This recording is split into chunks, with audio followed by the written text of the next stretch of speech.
I'm calling this the year of common sense, you know, because we're going to kick it off with a new president of the United States of America. We've got Wall Street seeming as if they're going to leave behind all the net zero commitments they made under the Democrats. We're going to have, you know, proper politicians in this country from reform sorting the place out. I'm optimistic that this is going to be a good year.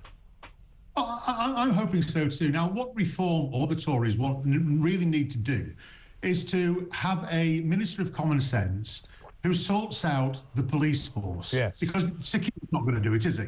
You know, I've made myself available to Sir Keir, and he's turned me down, unfortunately. But of course he has. you know, yeah, let's look to sort of the middle-term future. We need a new police force. Reform's no good anymore. It's the police are now absolutely rotten to the core, fundamentally. There are still an awful lot of very good police officers in there, but they are being served shockingly by a system whereby you go out, you make an arrest in the morning over something very, very, very minor, and then you spend the rest of the shift proving that you did it correctly by filling in endless bits of paperwork. Yes. Well, I wouldn't be at all surprised. We cannot trust Sir Keir. So we need to get ready for the next government, which will either be a reform government or a Tory government. And the way to do that is to build a template. So what I would do, I would immediately put in the newly minted Lord Young, Toby Young. I would have Claire Fox, and I would volunteer myself so that we can have a common sense police force ready and waiting for a new government so that we can get back to policing without fear and without favour, where we have a situation where if somebody's car is stolen, it's important. If somebody's telephone is burgled robbed off the street, it's important. And where if somebody tweets something controversial, it is most definitely unimportant. Elon Musk this weekend reminded us all that 3 years ago, a royal green jacket was arrested because he'd posted something on Twitter. Now, I look back at the footage because, of course, I was there and I was arrested too.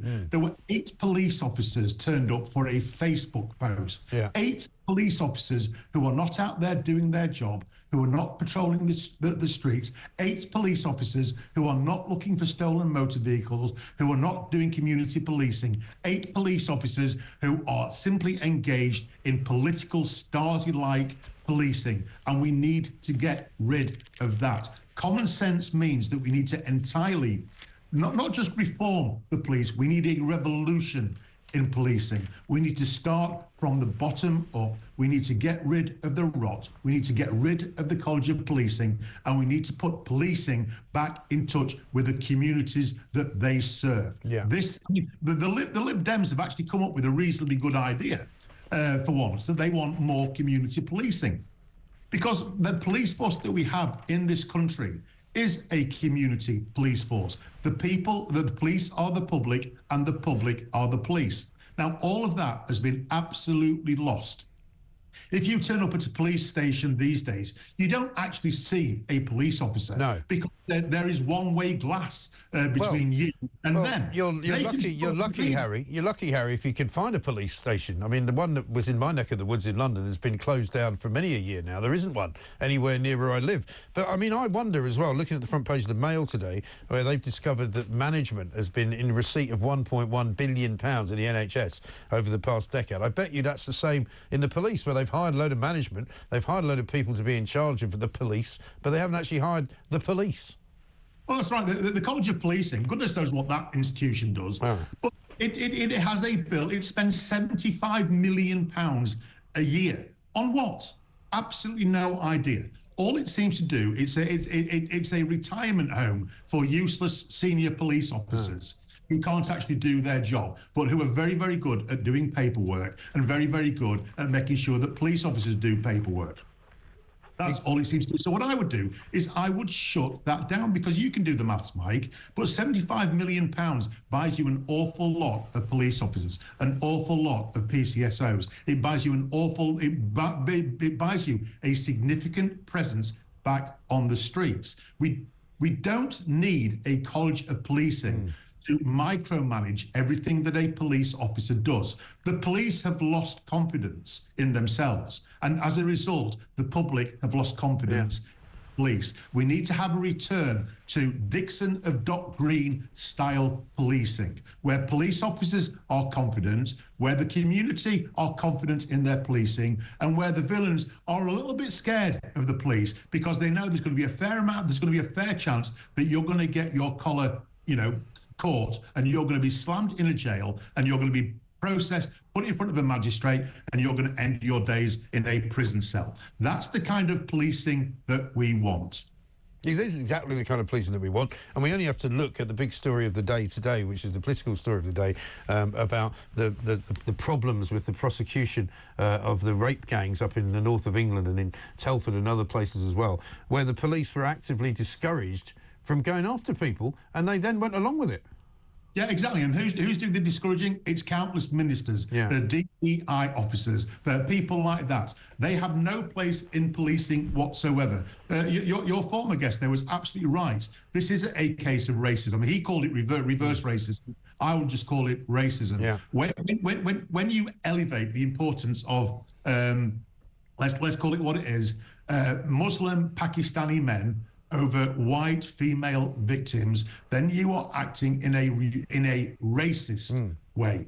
You are being racist. You have a hierarchy of what is important based on race. And, if it's a Muslim man who is committing it, we can't say that. And if it's a white working class girl who is the victim, then best ignore them because they're not really important. It's straight racism, not reverse racism, racism. Yeah. And we need to get rid of that. And that's why I say simple reform is not enough. I think it was Peter Hitchens a few weeks ago who wrote about this and said that he believed also that we need to dismantle the police force and we need to rebuild it. We need to rebuild it in the image of Peel. We need to rebuild it in the image of a community-led police force, because the way that we're heading, Mike, we're going down the route of Europe. We're going down towards having a gendarmerie.